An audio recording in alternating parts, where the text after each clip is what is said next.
ntuzashyire icyizere cyinshi mu nshuti, iga no gukoresha abanzi bawe. Guhemukirwa n'inshuti zawe biroroshye cyane kuko ziyo mu mwanya uzorohereza kugwa mu ishyari ry'ibyo ufite. Mu rwego rw'akazi n'umurimo ukwiye kugira byinshi byo kwishisha no gutinya ku nshuti kurusha ibyo utinya ku banzi bawe. Hagati mu kinyejana cya 9 mbere ya Yezu, umusore witwaga Michael wa gatatu yagiye ku ngoma y'ubwami bw'abami bwa Byzantin. Ni ubwami bwari mu burasirazuba bwa Roma. Nyina wa Michael wa gatatu, umwamikazi Theodora, ndetse n'umugabo bakundanaga witwaga Theoptistos, bari barishwe bigizwemo uruhare na nyirarume wa Michael wa gatatu witwaga Bardas, washakaga ko Michael ajya ku ngoma. Bardas yari umugabo w'umuhanga cyane kandi ufite ubushake bwo kuzakora ibintu byinshi bikomeye.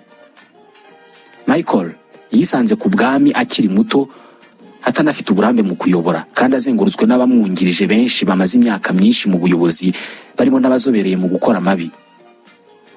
Mu bihe nk'ibi, Michael yari akeneye umuntu ashobora kwizera nk'umujyanama we. Kuri iyi ngingo, ibitekerezo bye byose yabyerekeje kuri Basilius. Uyu yari inshuti ye magara. Gusa Basilius nta burambe na buke yari afite muri politike, ariko inshuro nyinshi yari yareretse Michael ko amukunda kandi ko atamuhemukira.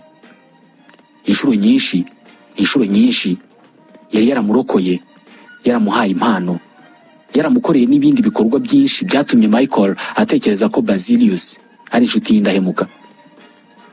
Ubwo yari akimara kuba umwami rero, yumvise nta wundi mujyanama yagira iruhande rwe utari Basilius, inshuti ye. Yamukundaga nk'umuvandimwe. Bamugiriye inama zo guhitamo nyirarume Bardas, wari ufite uburambe mu bya politike, ariko Michael yahisemo inshuti ye.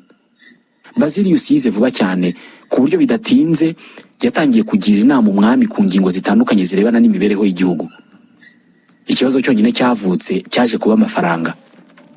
Basilius ntabwo yigeze yabona muhagije. Guhora ibwami mu buzima bwiza, abona icyo ashaka cyose igihe agishakiye, byamwongerera inzara y'ubutunzi ndetse n'ubutegetsi n'ububasha. Umwami Michael yamukubiye 3 umushahara, amwongerera ububasha ndetse anamushyingira umwe mu bagore be witwaga Eudoxie Angelina. Iki gihe nyirarume wa Michael, Bardas, yari umuyobozi w'ingabo. Muramwibuka, ni wa wundi wamufashije kujya ku ngoma, ariko Basilius yaje kugira Michael inama yo kwikiza Bardas, akamukura ku buyobozi bw'ingabo, amubwira ko Bardas afite byinshi ashaka kuzageraho birimo no kwica Michael ubwe akaba ari umwami. Uko yagufashije kujya ku bwami, ni nako nawe azagukuraho akabwifatira. Niko Basilius yabwiye Michael. Basilius yashyize uburozi bwinshi mu matwi ya Michael kugera ubwo Michael yemeye kwica nyirarume Bardas. Ubwo bari mu masiganwa y'indogobe, Basilius yatangiriye Bardas rwagati mu bantu, amuteragura ibyuma kugeza apfuye. Bukeye asaba umwami Michael ko yasimbura Bardas ku buyobozi bw'ingabo, aho ashobora kugenzura ibintu byose mu gihugu, akarwanya abari bo bose bashobora kuzagira umugambi mubisha wo kugirira nabi umwami Michael. Umwami yarabimwemereye. Basilius ahita yisanga ububasha bwe n'ubukungu byarakuze cyane. Haciyeho imyaka mike, ubukungu mu gihugu bwaragabanutse, maze umwami Michael asaba Basilius kwishyura umwenda yari yarigeze gufata awugurije ibwami. Mu buryo bwamutunguye cyane kandi bukamubabaza, Basilius yanze kwishyura uwo mwenda. Iki gihe nibwo umwami Michael wa gatatu yakangutse, amenya ko Basilius yujuje abambari be mu gisirikare no muri sena, agwiza ubutunzi ku buryo yari asigaye afite ububasha buruta ubw'umwami Michael wa gatatu bwe. Nyuma y'ibyumweru bike, ubwo yari yarayanyoye inzoga nyinshi, umwami Michael yakangutse mu gitondo asanga agoswe n'abasirikare benshi. Basilius nawe yari ari aho ngaho yitegereza uburyo abo basirikare bateragura ibyuma Michael kugera avuye mu mwuka. Hanyuma Basilius amaze kwitangaza nk'umwami mushya wa Byzantin, yurira indogobe ye anyura mu mihanda ya Byzantin yose afite umutwe w'uwahoze ari inshuti ye magara, umwami Michael yari amaze kwica. Michael yubakiye ahazaza he ku cyizere cy'uko ibyiza azagirira inshuti ye Basilius azabyiturwa, bityo Basilius akaba yazamurengera mu bihe runaka. Mu buryo bworoshye kumva, birumvikana ko Basilius yari ari mu mwanya mwiza wo kuba yanapfira umwami Michael, kubera ko niwe yakeshaga byose: ubutunzi, ubutware, amashuri yize. Gusa Michael yamenye bitinze ko ariwe wiremeye uzamukuraho. Umwami Michael wa gatatu yari yaremereye inshuti ye Basilius kwegera ububasha n'ubutware bwe, akaburebesha amaso, bimusunikira mu kubwifuza. Ishyari. Umugabo washakaga byinshi buri gihe, umugabo wari warashatse buri kintu akakibona buri uko agishatse, umugabo wishimiye ubuntu yagiriwe, hanyuma bidatinze agakora ibyo benshi dukora mu bihe nk'ibi ngibi.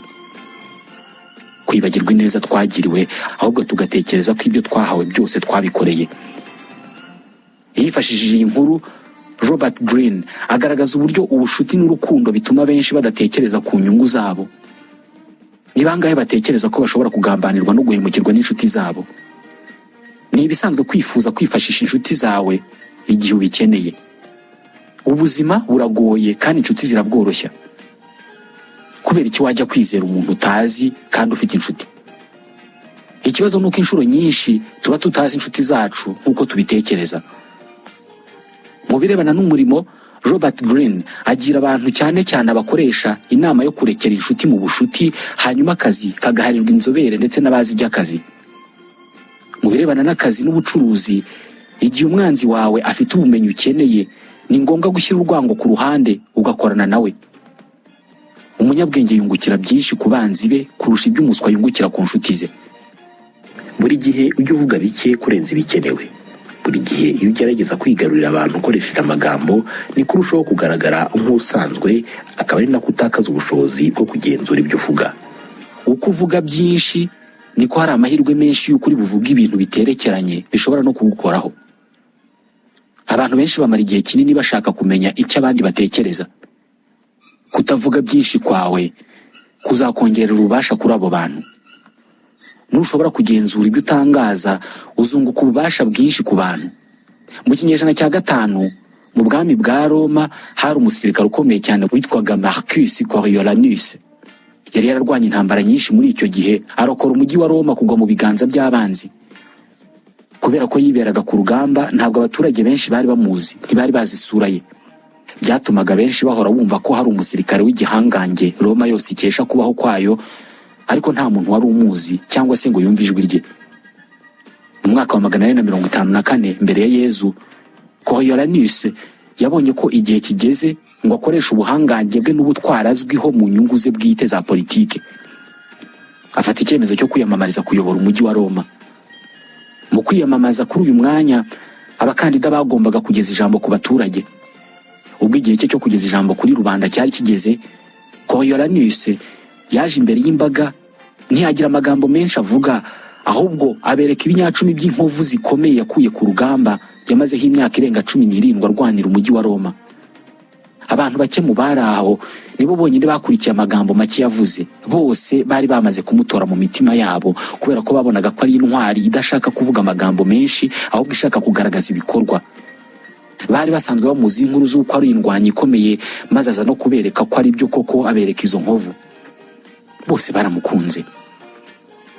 Kera kabaye umunsi w'itora warageze, maze Coriolanus azaho amatora yaberaga atandukanye n'uko yari yagaragaye mbere.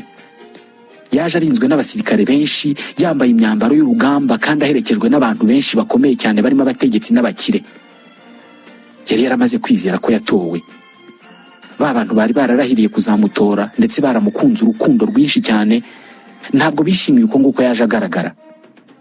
Ntabwo yari akigaragara nk'umuntu bafitiye urukundo wamaze imyaka myinshi yari yibagiwe kubera kubarwanirira, ahubwo bamubonye nk'umunyacyubahiro ushaka kugaragaza ko aruta abandi bose bari aho. Mbere y'amatora noneho yafashe ijambo, avuga amagambo yuzuyemo kwerekana ko insinzi yamaze kuyibona. Agaragaza uburyo azazana ubukire muri uwo mujyi, agaragaza uburyo ari umuntu w'igihangange nta wundi mukandida wamwigezaho. Yasaga naho abwira abakomeye bari aho ngaho baje kumuherekeza, aho kubwira rubanda rwari rugiye kumutora. Yagaragaje uburyo ari intwari kubera ko yagiye ku rugamba akarwana intambara abatanye nawe badashobora no gutekereza. Amakuru y'imbwirwaruhame ye ntabwo yatinze gukwirakwira muri Roma yose, maze abaturage bose biyemeza gukora ibishoboka byose ngo ntatorwe. Niko byagenze koko, yaratsinzwe. Asubira ku rugamba arakaye cyane, avuga ko azihorera ku baturage bose batamutoye. Nyuma y'ibyumweru bike, mu gihugu hari haradutse inzara, maze haza kuboneka ibinyampeke byinshi byo guha abaturage bashonje. Abasenateri biyemeza kubitanga mu baturage, ariko mu gihe bari bagiye gukora itora ryo kubitanga, Coriolanus yaraje ababwira ko gutanga ibyo biryo byagira ingaruka ku mujyi wose. Abasenateri koko batangira gushidikanya kubitanga. Ntiyagarukiye aho, kubera ko yanatangiye kugaragaza ko demokarasi atari imiyoborere myiza, ko ibintu byo kugendera ku butegetsi bw'abaturage aho bagomba no guhagararirwa mu butegetsi atari ikintu cyiza. Ibi byose abaturage barabimenye, batangira kwigaragambya basaba ko Coriolanus azi imbere yabo akabasaba imbabazi. Yabanje kwanga kubikora, ariko kera kabaye arabyemera. Azi imbere y'imbaga y'abaturage atangira kubabwira. Yatangiye avuga buhoro, ariko ko iminota yagendaga ishira yagendaga agira umujinya, agatangira kuvuga cyane, anavuga amagambo menshi mabi, azamura ijwi, yongeramo ibitutsi ndetse no kubishongoraho. Uko yavugaga irindi jambo niko umujinya we wazamukaga, ni nako umujinya w'abaturage nabo wazamukaga, batangira kumuvugiramo basakuza. Baje no kumucecekesha, banamukura imbere yabo, basaba ko yicwa. Ubutegetsi burabumvira, bumujyana ku manga, bamuhirikirayo, arapfa. Mbere yuko yinjira mu bya politike ngo afungure umunwa we, Coriolanus yari intwari kandi yubashywe muri rubanda rwari ruzi ibikorwa bye byose kurusha uko rumuzi ubwe. We bari bamuziho ibintu bike mbere yuko afungura umunwa we. Yapfuye gufungura umunwa we gusa, avuga ijambo rya mbere, irya kabiri. Abagaragaje icyo atekereza, ubundi ubuhangange n'ubutwara abantu bari bamuziho urayoyoka. Twese tugira ibitekerezo bibi. Turamutse tuvuze ibyo dutekereza byose, ntawakongera gukunda undi. Amahirwe dufite ni uko dufite ubundi bushobozi bwo kugira igaruriro mu kuvuga. Muri make, Coriolanus ntabwo yari uw'abantu batekerezaga ko yari we mbere yuko afungura umunwa. Ibyo yari yarakoze byose byari byiza kandi byari bihagije ngo bamukunde, ariko we nk'umuntu ntabwo yari mwiza. Byagaragajwe no gufungura umunwa wonyine, akavuga ibirenze ibyo yari akeneye kuvuga. Abantu bakeneye ibikorwa kurusha amagambo. Bashobora no guhindura imyumvire yabo kuri wowe, bagatangira kugukunda kandi batarashoboraga kugukunda, ariko kubera ko bakubonamo inyungu. Ibi ushobora kubirebera ku itungo ryitwa ingurube. Nta myaka myinshi irashira, iri tungo rirya cyane, aho riba hakanuka, abantu ntabwo barikundaga. Urugo rworoye ingurube rwabaga ruzwi, ndetse guturana n'umuntu woroye ingurube byari ikibazo gikomeye. Mwashoboraga gukora inama y'umudugudu mugasaba ko uwo muntu akuraho iyo ngurube cyangwa se wakimukana nayo. Nyuma yaho, umuntu yagize igitekerezo cyo korora ingurube ari nyinshi kandi akazorora kijyambere. Uwo muntu aba umukire, ndetse agaragaza uburyo ingurube imwe ikura vuba ikagurishwa amafaranga menshi, kandi kubera urukundo tugirira inyama, ingurube ntabwo zishobora kubura isoko. Benshi mu bahoze babona ingurube mu itungo rinuka cyane. Kuri Robert Greene, gufungura umunwa cyane bigutesha agaciro kandi byanakwica. Mu nyanja no mu biyaga habamo udusimba twitwa huître, abantu ndetse n'ibindi bikoko bikunda kurya. Huître ziba mu bikono nk'iby'ibinyamujongorerwa. Huître iyo zibonye ukwezi kuzuye, zifungura bya bikono byazo kuko zikunda kugerwaho n'urwo rumuri. Hari utundi dusimba tuba mu mazi natwo twitwa crabe. Crabe zikunda kurya huître, ariko ntabwo zagera ku nyama za huître kubera ko huître zikunda kuba zifungiranye muri ibyo bikono byazo. Utwo dusimba twitwa crabe rero ducunga huître zafunguye ibyo bikono zirimo kwakira urumuri rw'ukwezi, maze tukanagakabuye muri cya gikono nticyongere kwifunga. Utwo dusimba tukarya izo nyama za huître. Uko ni nako bigendekera umuntu ufungura umunwa we cyane akishyira mu biganza by'abamwumva. Aya ni amagambo ya Leonardo da Vinci, umushushanyi n'umuvumbuzi w'umutaliyani wo mu kinyejana cya 16. Aya mategeko cyangwa se imyitwarire ivugwa muri iki gitabo ireba cyane cyane abafite inshingano zo kuyobora abandi. Ni inama zibafasha kongera ububasha n'ubuhangange bwabo. Amwe muri aya mategeko iyo ukiyumva uhita wumva ko bigoye kuyakurikiza mu buzima busanzwe. Uzakore ku buryo abandi bakora mu mwanya wawe, ariko akaba ari wowe ubishimirwa. Koresha ubwenge n'ubuhanga bw'abandi mu nyungu zawe.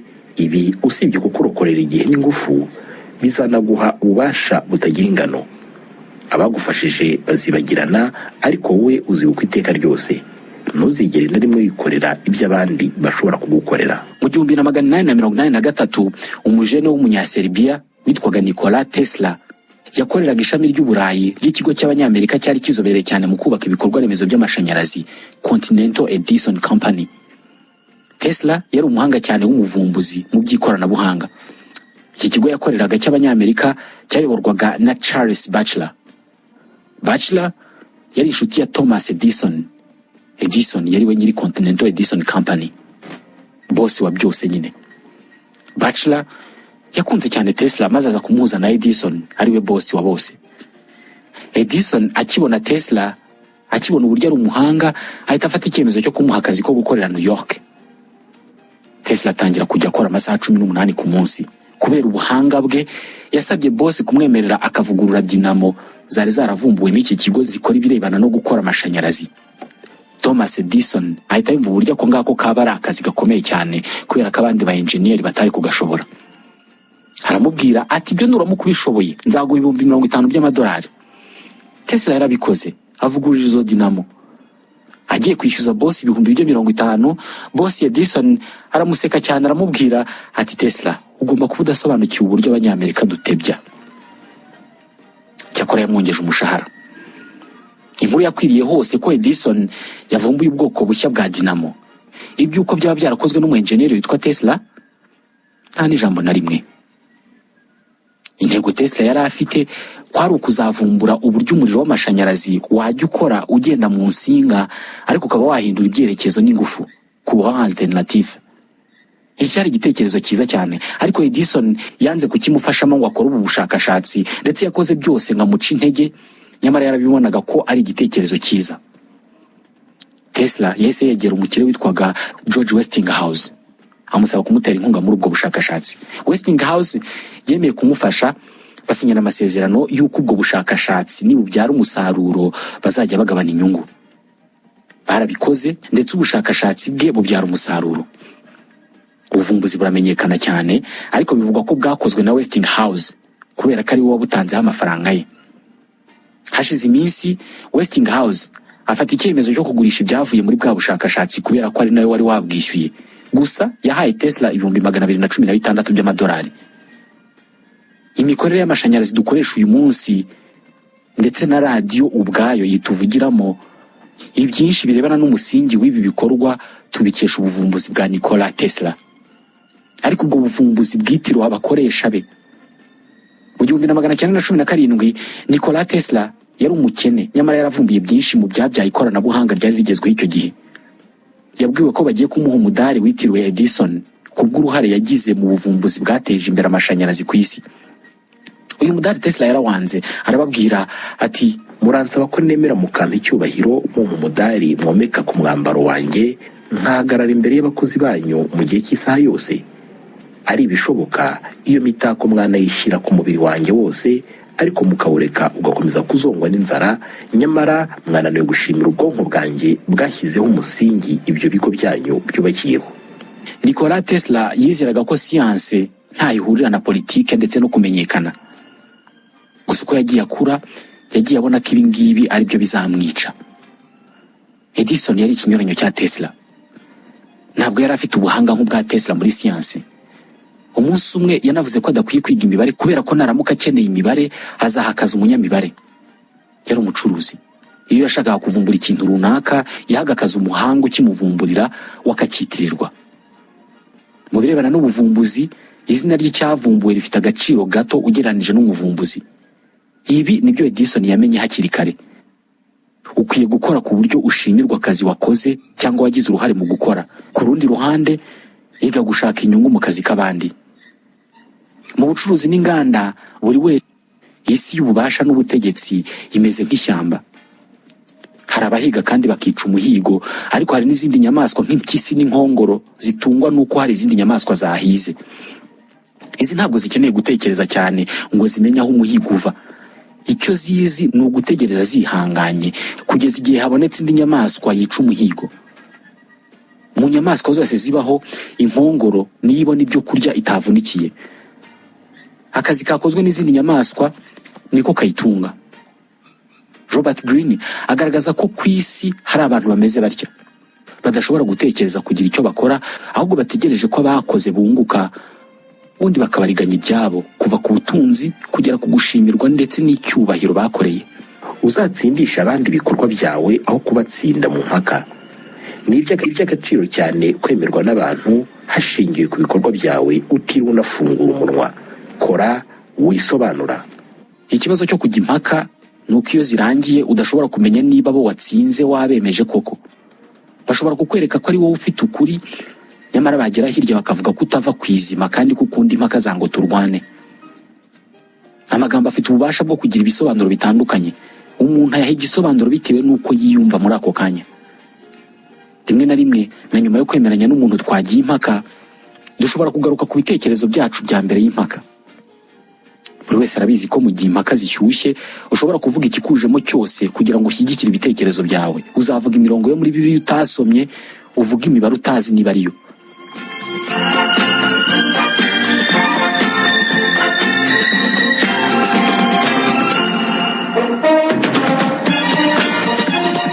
Uzige guhora ufite abantu bagukeneye. Ni irindi tegeko. Kugira ngo ugumane ubwigenge bwawe, uzaharanire ko abantu bahora bagukeneye. Uko ugira abantu bakubakiyeho imibereho yabo, niko ubwigenge bwawe bwiyongera. Reka abantu bagushingireho ibyishimo byabo n'ubukungu bwabo. Ntuzabigishe byinshi kugira ngo batazabaho udahari. Mu myaka ya kera cyane, hari umusirikare w'indwanyi ikomeye cyane w'umucanshuro warwaniye umujyi wa Siena mu Butaliyani. Yari yarabarwaniye intambara nyinshi, arinda umujyi wabo kwigarurirwa n'abanzi. Izi ntambara kera kabaye zaje kurangira, amahoro aragaruka. Abaturage baratekana. Uwo murwanyi w'intwari nawe asigara aho ngaho nta kintu afite cyo gukora kubera ko intambara yari yararangiye. Gusa abaturage bari bakimufite ku mutima kubera uburyo yabarokoye. Babuze icyo bamwitura. Ntangano yari hari y'amafaranga bashoboraga kumuha yangana n'uburyo yitanze. Yewe nta nubwo bashoboraga kumutora ngo abayobore, ariko umwe muri abo baturage yaje kugira igitekerezo cy'uko bamwica bakajya bamufata nk'umutagatifu wabitangiye. Icyo gitekerezo bose bagihurijeho, maze koko baramwica bamugira umutagatifu. Niyo nyiturano bamuhaye.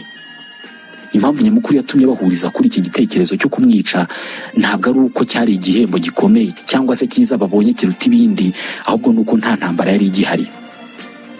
Ntabwo bari bakibona umumaro w'uwo musirikare. Mu by'ukuri baramukundaga, ariko muri icyo gihe ntabwo bari bakimwubakiyeho ubuzima bwabo.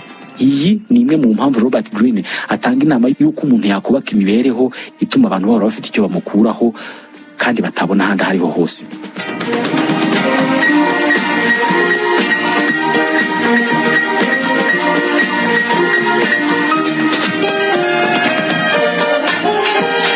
Amategeko 48 agaragaza ibyo buri muntu yagakoze niba ashaka kuba imbere y'abandi cyangwa se kuyobokwa na benshi. Ni ingingo tuzakomeza kuvugaho no mu bindi biganiro bizaza. Dusoreje iki kiganiro tubashimira kuba mukurikira. Nitwa Ismael Mwanafunzi. Ndabashimiye.